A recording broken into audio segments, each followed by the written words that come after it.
Jason&Jabari.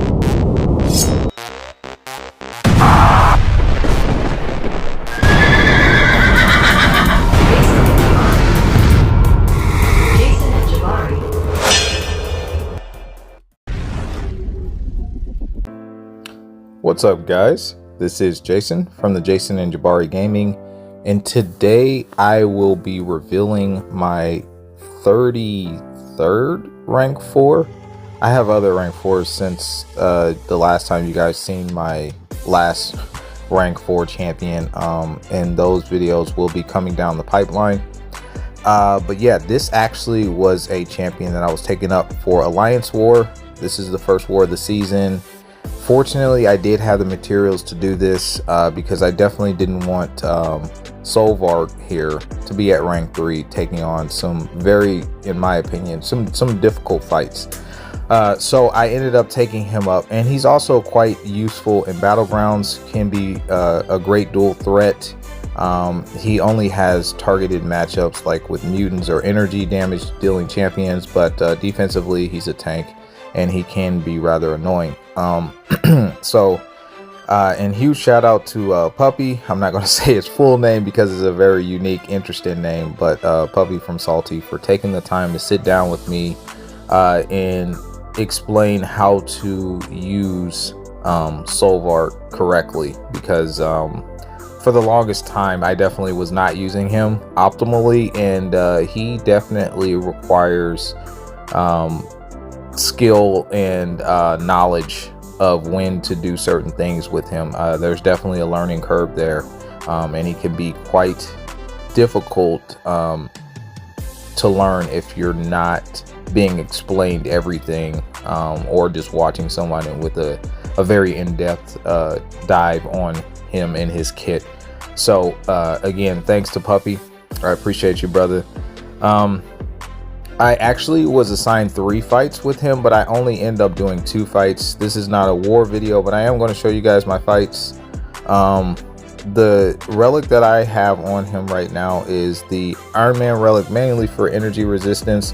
Puppy did suggest that I put on the Green Goblin relic, which I was going to do and then I forgot.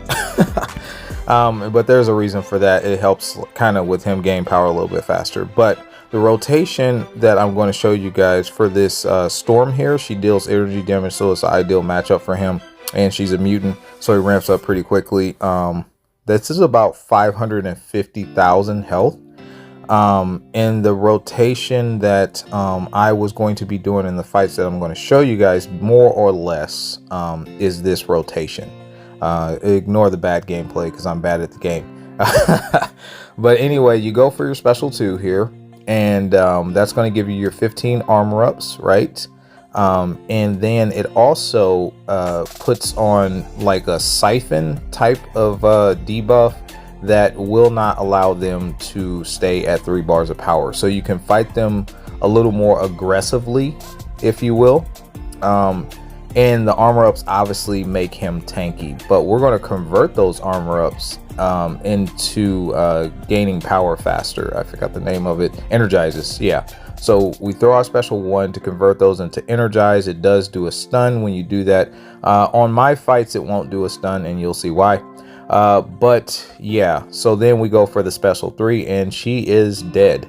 So that was the ideal rotation that you kind of want to do. That was a huge 300 I think 77k burst. Ideally that's kind of the damage you want to see from him, and that didn't take too long. 1 minute and 8 seconds is really fast. It's very fast. So anyway, I did die once during my war. I had 6 fights, 2 minis, and I did die to this Gene boss because simply put, I was too concerned about her not throwing specials, and had I not worried about that, I probably could have soloed this, because this is my second time taking this fight. Like, I died the first time and then we talked about it, so this is the second time going in for cleanup. So I had to heal myself and everything. So first war I definitely did die against LVT, which was unfortunate, but this is EMP mod. I don't have any Odin pre-fights, and I didn't want her to get to 3 bars, but I was trying to basically just hard block in throwing my specials and building my way up that way. That wasn't the most optimal way, so this time we're going to let her throw specials. Not going to worry about that at all. There's the SP2 that I talked to you guys about. Now on this EMP node, she is stun immune, so that's why my special 1 when I throw it is not going to work. So that's fine. The only thing I'm concerned about at this point, now that I threw off that SP2, is not getting heavied. And I also have to worry about the tactic of knocking her down. Otherwise, she'll go unstoppable and everything like that. So this is a very tricky fight. There's a ton you have to worry about. Inverted controls with her. You have to worry about how much damage you're taking from the shock debuffs and stuff like that. It's a lot to manage, especially if you're not a Solvark player. By no stretch of the imagination is this easy fight, in my opinion. So anyway, here's the special 1. So we throw that off. Again, she's not going to be stunned because it's a stun immune node, which we already knew that. We're going to work our way up to 3 bars of power, and then we're going to just launch it. And that should be it, I believe. Yeah, 363k burst. So if I would have played that way the first time, guys, I really truly believe I could have pulled it out. I pulled out some really tough fights this war, man. Yeah, so sadly I did die first war, but that was my first death of the season. First war, might as well get out the way, right? Now we have 49. Shout out to the homie Assassin. He's a really good buddy of mine. We talk all the time. Really solid dude. This is his Betsy, and he's like, I told him before the war started, I said, hey man, tell your Betsy not to kill me, man. I can't believe you would take up Betsy to rank 4. And he's like, but you told me to take her to rank 4. And I was like, dang, you actually listened. We always have some friendly banter though. It's always a fun time. So anyway, we're going to do the same rotation here, and we can stun on this node, but we'll get stunned ourselves. We'll get stun reflected, but we won't be stunned if our special stuns.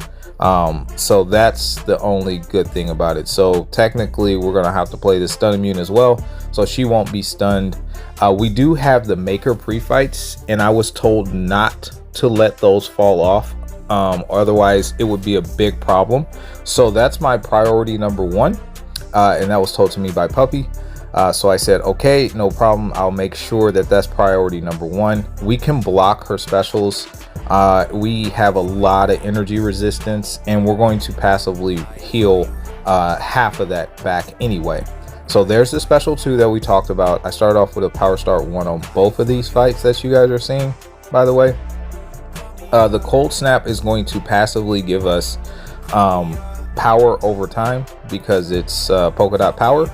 So that's really good. We don't have to worry about manually ramping ourselves up.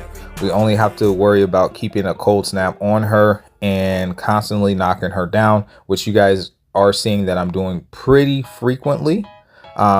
So here we go. Now that we are built up to 3 bars of power, I do that heavy just to keep the pre-fights refreshed. I go into the SP1 after a 5-hit combo. Again, it says stun there, but she won't be stunned, and I don't get stun reflected on throwing the special. So now we just work our way to the SP3, and I think we get that after I bait out this. Yeah, so I end up baiting this out to play it safe, and then I immediately throw my special 3, and we're going to see how much damage that does. It ended up, well, it does a crap ton of damage. I didn't see it, but she's down to like 3%, and I know I can finish her off with a combo. And there you guys go. That is a solo on the rank 4 Betsy on 49. So hopefully you guys enjoyed this little mini showcase of Solvark. I do think that he's a better champion than I gave him credit for initially, and that's because I didn't fully understand how to play him correctly. But let me know you guys' thoughts in the comments below, and I'll catch you in the next one. Peace.